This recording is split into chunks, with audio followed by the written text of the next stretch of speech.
welcome to Catalyst Energies. My name is Dee. Thank you for joining me. I am so grateful that you are here. Welcome to this full moon forecast for the Libra Sun, Moon, and Rising folks, but also the general overview of the upcoming full moon penumbral lunar eclipse. So first and foremost, welcome back everyone. If you're new here, welcome. Thank you for being here. Special shout out to the folks who support Catalyst Energy on SubscribeStar. You will be getting your exclusive eclipse season forecast. I'm just going to flash that real quick. That's coming out for those of you who are on SubscribeStar very soon. So that's going to go into the 6-month forecast of eclipse season, go much more deeply into everything related to eclipses, these particular eclipses, and get a much deeper, in-depth understanding of what is going on, because there's a lot of attention being paid to the upcoming solar eclipse, which is a total solar eclipse, truly, but also on the negative end of the spectrum. So I always like to look at the things that are not being said, the things that are not being talked about, like where are the gaps? And the gaps are in the full moon lunar eclipse, which is happening on the 25th. There's no real press about that out there. And also the fact that there is incredible healing potential wrapped up on a macro level, at a social level, with the upcoming solar eclipse. And so the fact that there's so much negative press about what could happen on the solar eclipse is really drawing most people who are even paying attention towards I gotta prep for some sort of disaster, when really we're shedding a skin right now with this lunar eclipse that is preparing for a very deep incubation of a really profound healing at the social level. So if you're interested in getting way deeper into that, you may want to consider joining us on SubscribeStar. Everything you need is in the description box below. I do have 2 more personal reading slots for the eclipse season available on my website, also linked in the description box, and you can book right through the website if you're interested in getting a personal forecast. So let's get that out of the way. Now, I'm going to start by talking about the general things, just show you some resources about the lunar eclipse, what makes a lunar eclipse, the different times, different types, kind of expand a little bit on this skin shedding when it comes to a south node lunar eclipse. That way we understand the mechanics of an eclipse, and so we're not necessarily as naive or just ignorant to what's going on. And so then it's very easy to pick up on the clickbait and think that there is some truth to it, when it's very easy to educate yourself on the actual mechanics of all these things. And I'm not suggesting that we should or should not question what the mainstream narrative is, but exactly, right? We should be questioning it. And what I hear about the mainstream solar eclipse or the eclipse narrative is all the energy is on the solar eclipse. Nobody's talking about the lunar eclipse. And I'm going to talk about that it's a south node eclipse. What are we leaving behind?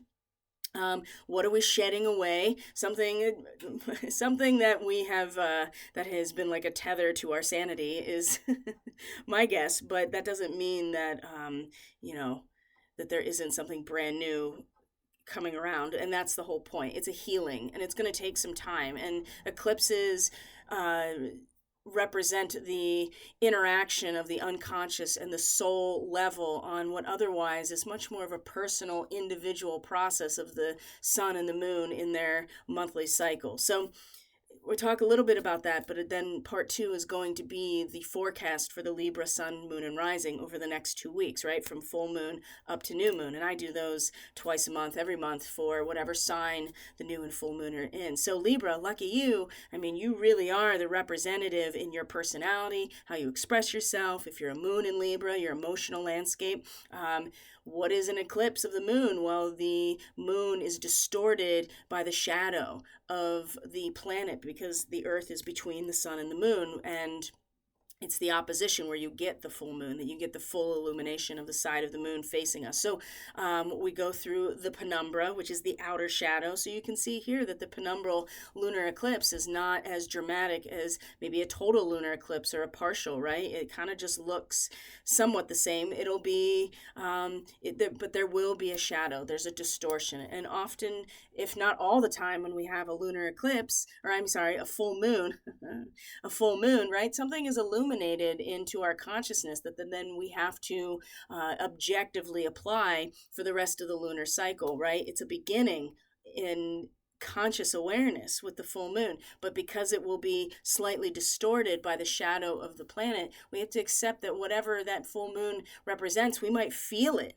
just as strongly as we would otherwise. The moon is always there, right? We know that the moon, whatever the moon is always present. It's only in its interaction with the sun at certain angles that it is shown to us, right? And so it will still be very powerful in what we feel. And we're going to go over the specific degree of that because Libra, again, this is coming right to the essence of who you are as a person.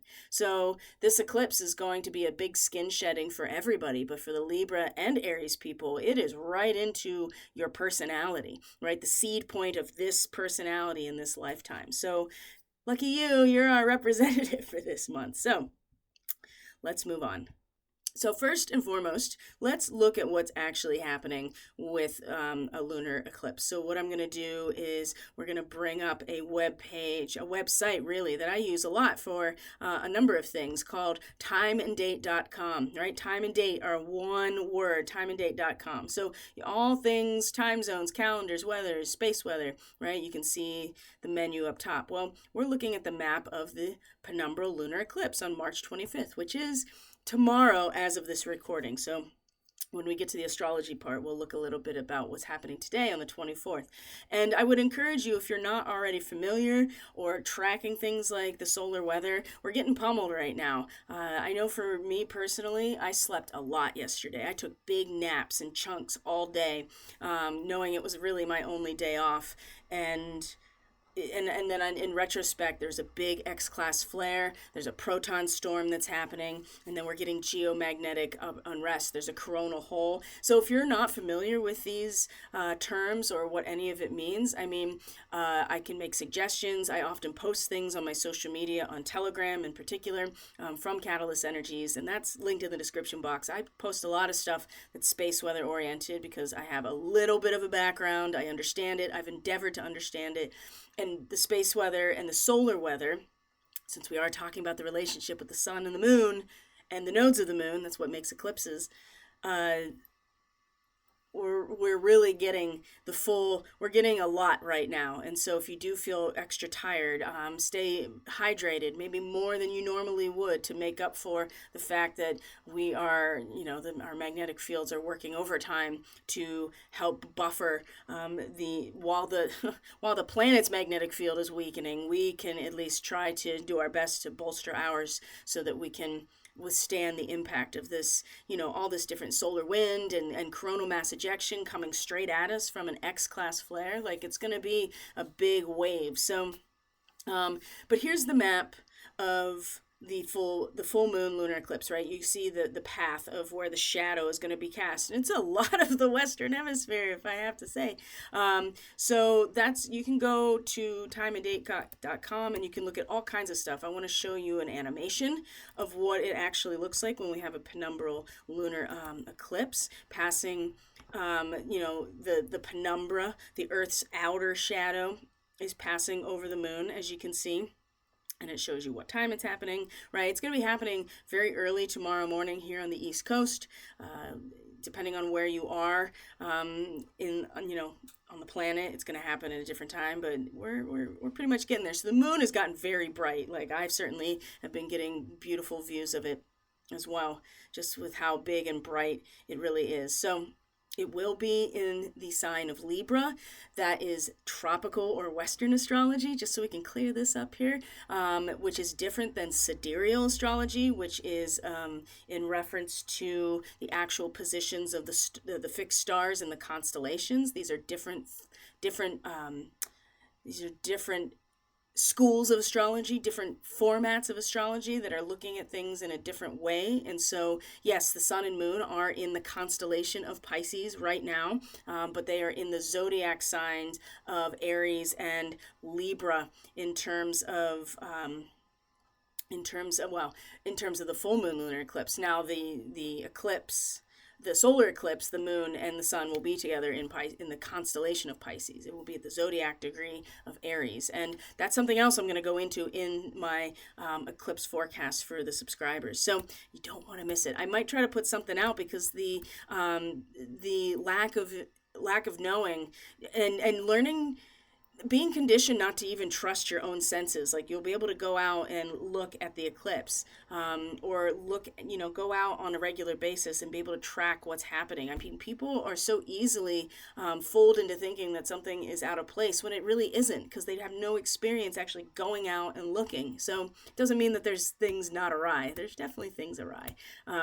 We should always be asking questions. So that's the basis here of this full moon penumbral lunar eclipse. So it's not going to look that different. It still will be a full moon, but just to keep in mind that there is some measure of shadow that is being cast on the planet. So what causes the eclipses? Well, this is going to be a little bit of a tutorial just so we understand the importance of a south node full moon. And remember, the moon is represents the means of our intuition. It's our ability to tap into our subconscious, and that is a lot of times through how we feel and emotionally, right? The moon rules Cancer, and that is a sign that has a lot to do with our feels and our sensitivity towards each other and within ourselves. So there's the nodes of the moon, right? And I talk about this a lot, but I'm going to continue to talk about it because there's always new people here. The nodes of the moon, and every planet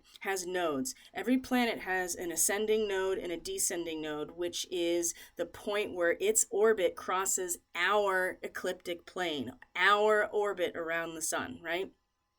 That is the solar orbit, is called the ecliptic plane. And you'll see that the main constellations that are based on the zodiac signs, they're all along the ecliptic, right? And then other constellations are in different places. But the ecliptic is our path, the path of our relationship with the sun. Doesn't matter if you think it's going around us or we're going around it.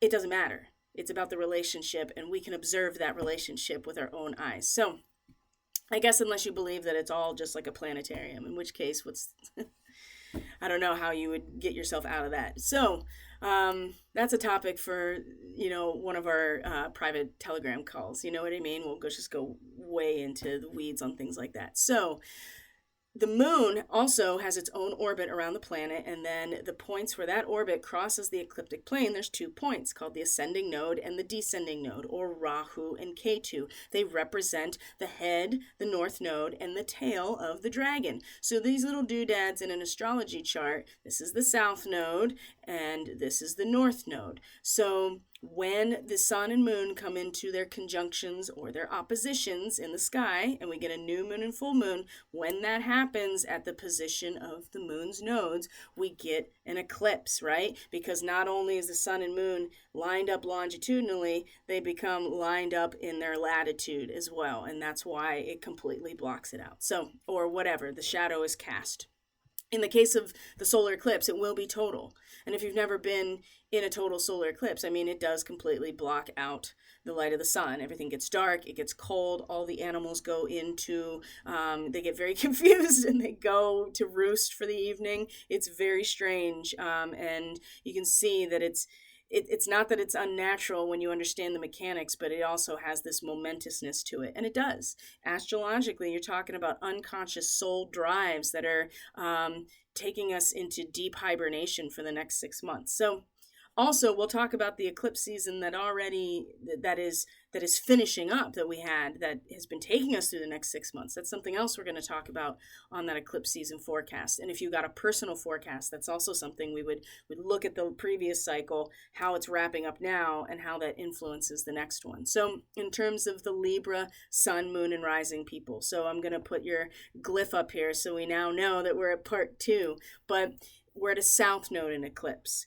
So one of the things, there's a number of things that I find really important about this. And so Libra, what do you see, especially Libra rising, what do you see in terms of the current astrology as of now and where the full moon will be? Well, all of the energy is in the transition from the 6th house into the 7th and 8th house for the Libra people. Now, So if you're a Libra rising, the spark of your creative potential comes out in relationship because you're a Libra. Like the essence of who you are, whether it's your moon, sun, or rising, really is about the scale of balance, right? Equilibrium. And your personality is consistently drawn towards that, finding that, expressing yourself through that. So you tend to be, very pragmatic, and you tend to be very balanced. And especially if you're a moon in Libra, you really emotionally tend to try to balance situations out, make everyone happy.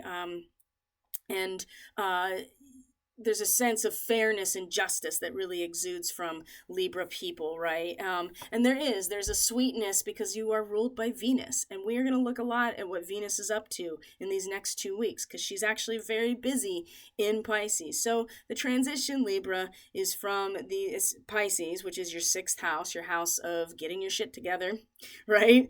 Which is hard in Pisces because there's no shit to get together, right? There's nothing.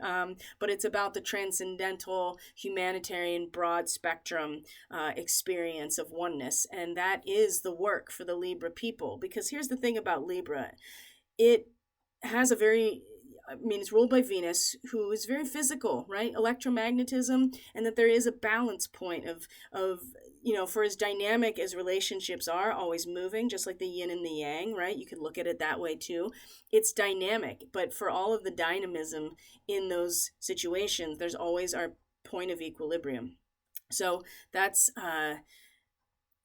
difficult with Pisces because there is no center, right? And there's something very important for the Libra people to be able to embrace in terms of their practice, their works and labors, their service, right? Their healing capacity. Sixth house is where the rubber meets the road. It's how we get our shit together. It's the one foot in front of the other. It's how we take what is structure and how it functions, right? Think about it as like anatomy and physiology, structure and function. Sixth house is how your resources function. And your resources, Libra, strangely enough, are water. They're fluid. It's emotions. It's feeling, right? It's kind of interesting.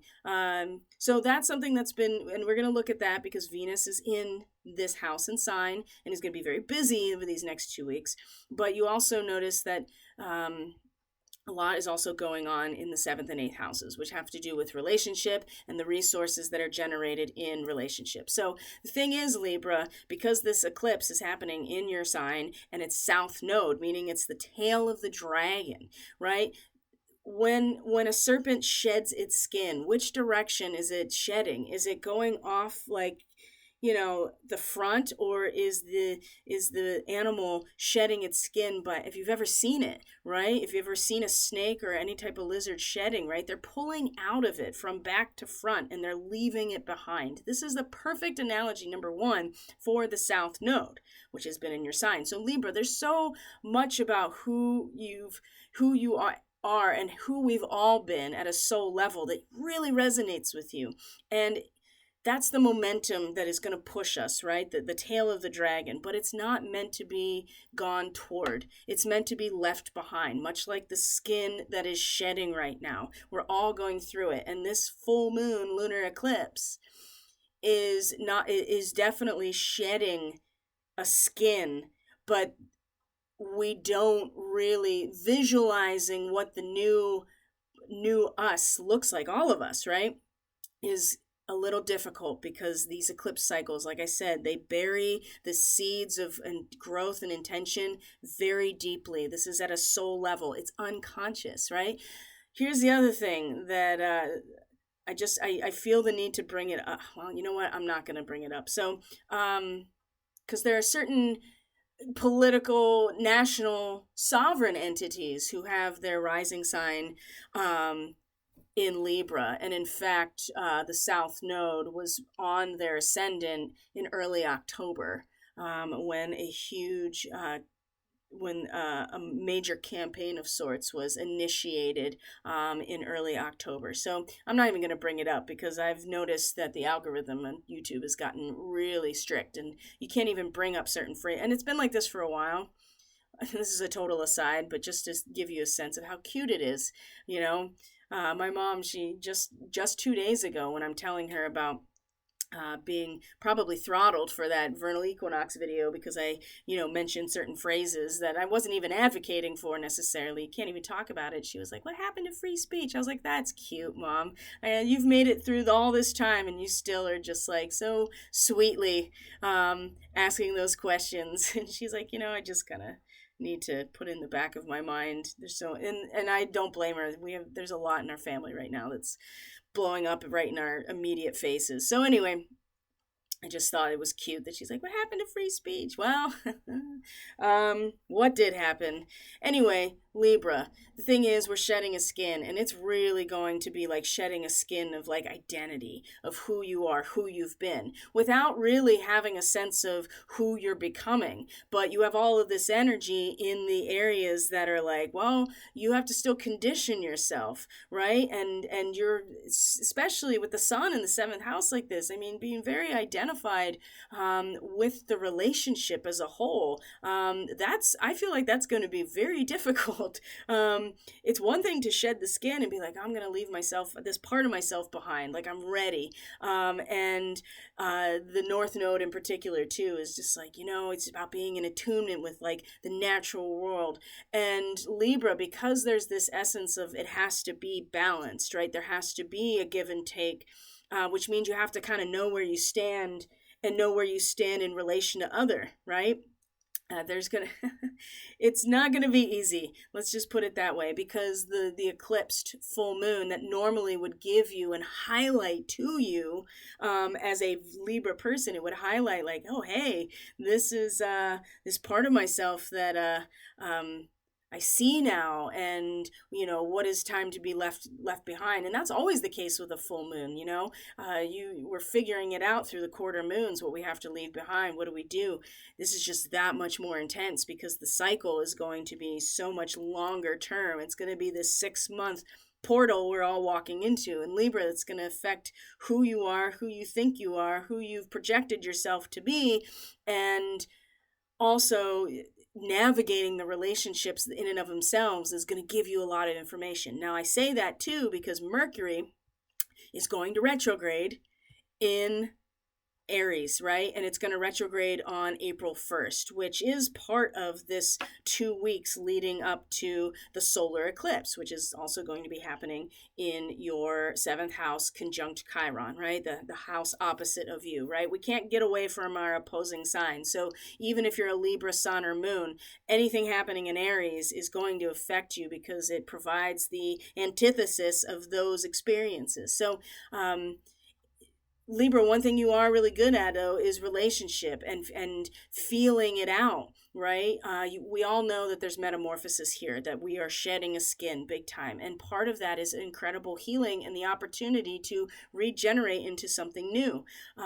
But you're not going to know what that necessarily is. And Mercury in its retrograde is going to get almost to the end of Aries and is going to retrograde through Aries up through the 25th of April, and then come out of its shadow mid-May. So there is definitely the next month of Mercury moving through your 7th house, where you learn more from the nature of relationship than you would from any type of like instruction or books or a classroom setting. Mercury in the 7th house is like, oh, okay, I'm learning about myself in these relationships. And I would say that that's this Mercury retrograde is going to be the time for Libra to review who you thought you were in these relationships, and if you are truly ready to shed the skin. I mean, we're all going to be forced into it. That's the thing, and it's going to be 6 months before what we're trying to visualize. Right? I wouldn't even necessarily attempt to visualize where you're going, because I don't think any of us have any idea, and that's kind of the whole point. So let's go to the play-by-play. We got a sense here that Libra, you're just going to be like, that skin is going to get pulled right out of you, and hopefully you're going towards relationship. Now, 7th house is any type of contractual relationship, right? It's a marriage, it's a business partnership, it's a contract of any kind. It could be the social contract, especially when we're talking about Libra, like as the scales of justice, right? The form of the social contract is where liberty comes from. You know what I mean? So uh, it can be any type of relationship. And but the Libra person, their creative spark as a person is triggered in relationships. So even as you yourself are feeling like that skin is shedding, and in some cases you're just like, I'm trying to repair this part of myself, maybe the healing aspect, well, let's go through the play-by-play. I think that that's going to give a lot of information here, because where that process of self-healing really happens is the sixth house, and there's a lot going on here. There's going to continue to be a lot going on here. Neptune has been here for years now, which is, the ruler of Pisces, and Venus is going to be very busy. So Libra people, you are ruled by Venus. She rules Libra in terms of asceticism and balance. She is Lady Justice, blind, but not insensitive. She can feel the balance of the scales, because what we see, and so much more now, can easily can just distort that. But you can't fool our potential for gut feeling, right? And our capacity to feel energy or electromagnetism. And that's what Venus does. And it's through our body. It's through our structure that we're able to do that, and our own electromagnetism, right? We can sense things. So let's start looking at what's going to be going on the next 2 weeks for the Libra people. So today, actually, Venus and Jupiter, and I say today is the 24th, right? The day before the eclipse, actually hours. So Venus Venus and Jupiter are in a sextile, right? And so this is one of the best this is seriously one of the best sought after types of transits, because they're both benefic, and the fact that you're a Venus ruled person. Now, this is really suggesting to me that, like, one of the practices, one of the things that you'll really get some benefit out of is finding that quiet place, finding your practice in a quiet place, right? And when I say your practice, it can mean anything: meditation, you have a prayer practice, you have some sort of self or wellness practice, right? You're practicing yoga, you're practicing Qigong, Tai Chi, whatever your healing process is. This is also the sixth house. And thankfully, Venus really takes the edge off of what is usually a very uncomfortable process, right? That's the thing. It's like healing is usually uncomfortable and hard, because you have to, you and the body are doing work in order to correct something or to regrow what has been damaged or whatever. So Venus, thankfully, coming into Pisces has really kind of cast a glow of like hope and warmth. And for you being a Libra person, this is, and some balance, right? Getting things balanced out in this area and establishing that you do have boundaries. It's hard in Pisces, right? There's no boundary here. So it's very easy to kind of just get lost in terms of your own practice, your own process of healing, your own process of discipline, right? Your works and labors, yes, they're very humanitarian. Yes, they can be very spiritual with Pisces here, very imaginative, very artistic. Thankfully, Saturn here has probably just been like, it is your karma too to deal with this. But Venus in Pisces like this, it's like, in the quiet of somebody's like study or your practice or your meditation space, whatever it is, it's where you get the inspiration and guidance, right? And I think that the Libra people have a tendency, and it's going to really come out with this eclipse, I think, for people who don't understand the dynamics and, at a soul level and symbolically of these eclipses and how they affect us frequency wise. They're going to continue to try to like repair the link instead of letting it go. So for those of us and Libra people in particular, who are ready to let that part of themselves go, realize that they don't have to, that there is nothing necessarily to repair in terms of a skin shedding. This Venus sextile Jupiter is like, we may not know where we're going, because where we've been doesn't provide the information or the knowledge that's adequate to describe where we're going. And for, Jupiter in the eighth house, I mean, it really is in these hidden underworld areas of the eighth house, right? What are the power dynamics that are created in relationship? And that's a lot of things: how we do business, the occult and ritual space. The eighth house is the power that is created and generated in those relationships. It's sexual energy. It is our own shadow, right? Our own darkness is reflected in the eighth house. And so we don't know where we're going. And Libra, Jupiter is holding space of an understanding of just like there is, where we've been is not sufficient. And Venus in the sixth is like, it's in the space of your own practice, of you being disciplined, and whatever way that is what is going to, or just doing your work, right? And maybe in the process of doing your work or maybe your work or service is art related, especially Venus in Pisces, right? So in that process, maybe something comes to the surface that guides you and inspires you, knowing that, there is no framework for where we're going, especially if Libra rising. If you have Jupiter in the eighth, it's just like, what these power dynamics are really going to look like in terms of social wealth and meaning and belief systems. This is what Jupiter represents: understanding. We don't know, right? And that's okay.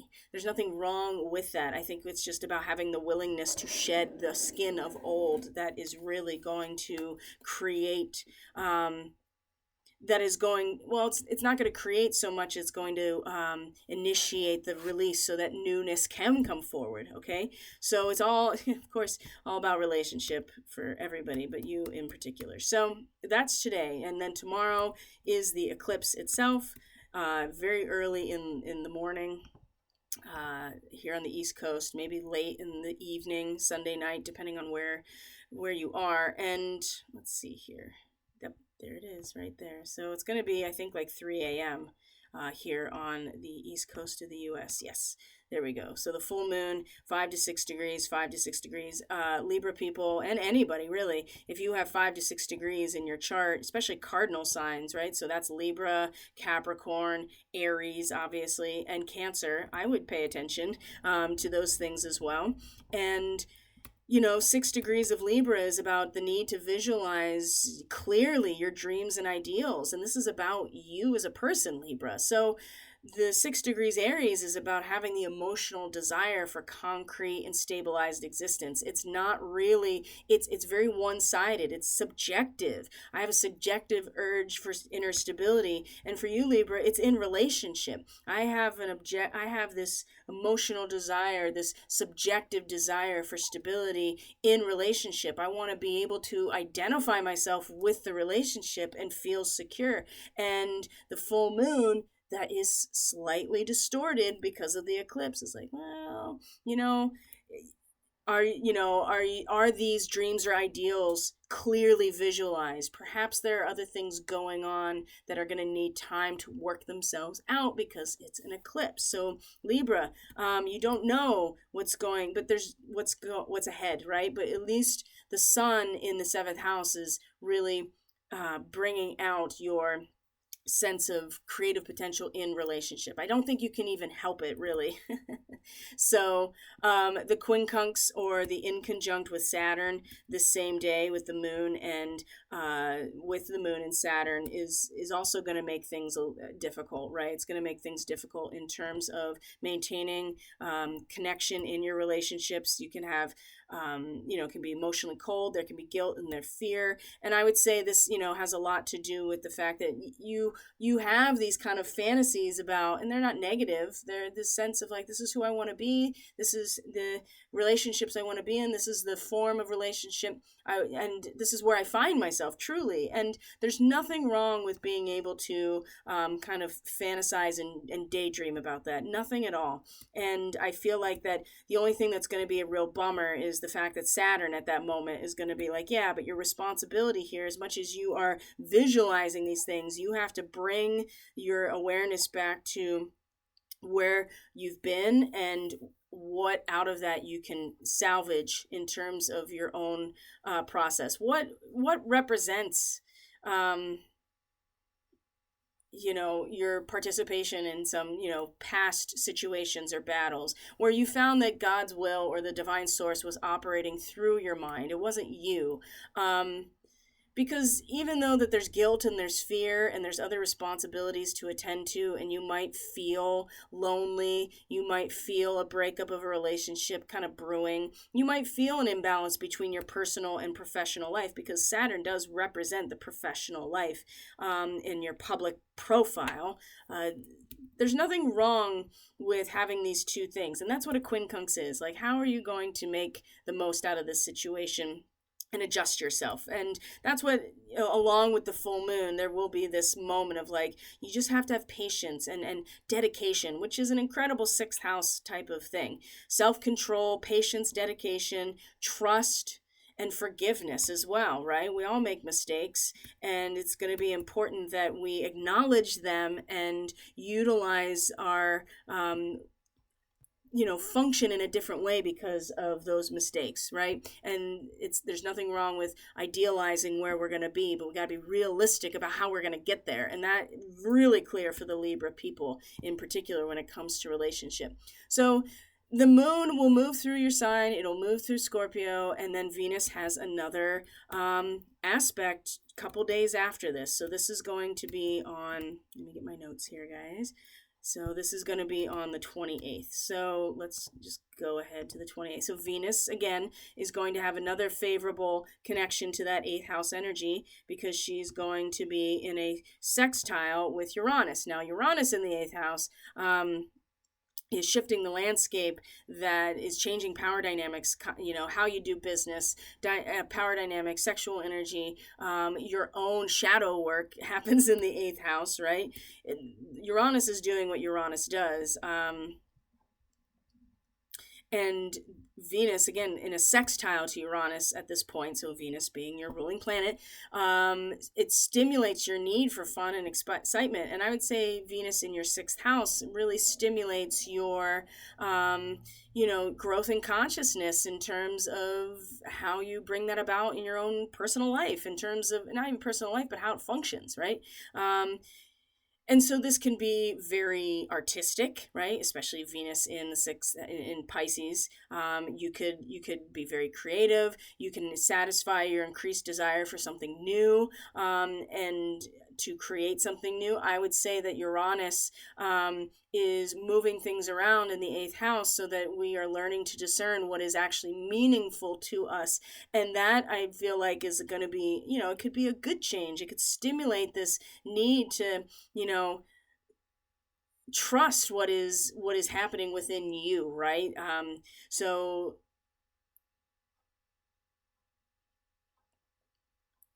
ultimately, there's a lot here about Venus being, partner oriented, and whenever it has a connection to Uranus, it's always talking about like rapid changes in relationships and people's styles and tastes and things like that. And that's absolutely the case. But I would say, and that could be, considering so much of this is about relationship ultimately for you, Libra, but also too, the relationship with yourself. And the way that you function within your own individual expression, and how changes in power dynamics in relationships, whatever those relationships are kind of, in a good way, they're kind of stimulating this meaning and value to growth and consciousness. And this is the degree of the new moon, right? So we're still in the same lunar cycle that started with a new moon in Pisces, and this is the degree. So you kind of want to go back, Libra, and be like, what does it feel like? What is the meaning of this? It was one thing when it was a seed point that you set intentions for. Now it's something palpable that's functioning. And how does that function? Well, maybe there's going to be some sort of change that comes about with this coming into next weekend, which is the Easter weekend. That's the other thing too. There's a lot going on. So we go through the weekend, and it's just moon transits for the most part. Like, there isn't anything really huge happening until we get to the 1st of April, which is when we have a 3rd quarter moon in Capricorn. So, of course, Libra, there's always the crisis of crisis in consciousness with subjective identity and emotional belonging, right? Because that's the moon in the 4th house, your home and family. So we have this square that's happening. And then we have Mercury stationing retrograde. And as I've said before, you're going to learn so much more about yourself in the relationships. And I think it'll start to become really clear what is shedding, and you'll have much more of a, there's such an opportunity here, Libra, to be really comfortable with that shedding, to be like, this is just dead weight. Like, I want to get out of this. And maybe it will be uncomfortable at first when Mercury first stations retrograde on April 1st, and you're just like, oh, I got to face this. This is really uncomfortable, but it's going to force this reevaluation in terms of relationship, and you're going to learn so much about yourself. So some Libra people or Libra entities of some sort are going to, really be faced with those that they have disappointed with their promises. And that might be you too, but it also could reinforce how much that you've taken personal responsibility for what is created in relationship. And you're really just going to go in and really process that. And that's good too, because we want to be ready for this eclipse and have the best possible soul-oriented intention for this eclipse, and not get all fed into the fear porn around it, because I feel like that's on purpose, right? If we're all focused on the negative aspect of this upcoming solar eclipse, people aren't going to take the positive healing component at a soul level, the growth that's going to be triggered with that. And that's why we're doing our grid work with our Starseed Fellowship. And it is really working. Oh my gosh. Not that I didn't think it would, but it's been very powerful. And we're all getting the same message just because now we're doing this grid work together. It's coming through very clearly. So we're prepared as a group. Now, Venus is going to conjunct Neptune in your 6th house on the 3rd. So let's look at that, because Venus has just been so busy during this time, and for Libra people, and just the fact that she's ruling this full moon lunar eclipse as the ruler of Libra, I just feel like, turning to her and what she's up to is a big deal. So on the 3rd, the moon comes into Capricorn/Aquarius, and Venus and Neptune are conjunct. Now, this can bring the potential for more compassion and spiritual bonding in an existing relationship. I would say the existing relationship is with yourself, Libra, right? This transit also risks disappointment if you have not accepted the harsh realities of a negative relationship.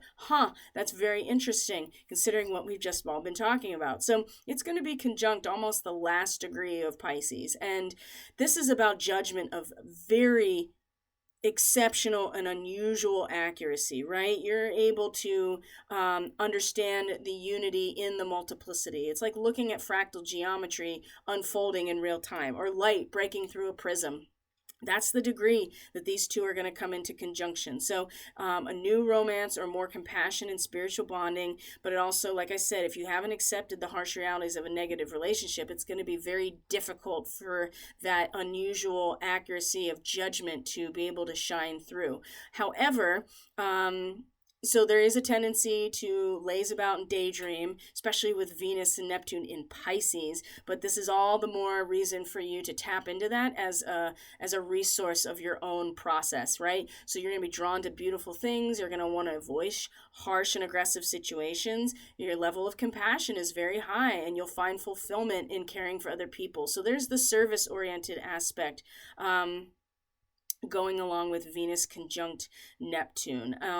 And like I said, you either become much more compassionate and spiritual, and Libra, this is huge, or if you haven't accepted the harsh realities of a negative relationship, it's going to make this a lot more difficult, and you may find yourself bypassing because you can't really embrace what's happening. And I feel like the Mercury retrograde is going to factor into this big time. So Venus again, right? A couple days after that, she makes a sextile to Pluto because she's come into Aries, which is your 7th house, Libra. So now she is in the house that you are at home in, right? So she comes home in a sign that's opposite of hers. So she's kind of really fiery, obviously, and she's very impulsive in Venus in Aries, right? Kind of flaring a little bit, perhaps. Now, the sextile to Pluto, though, it deepens.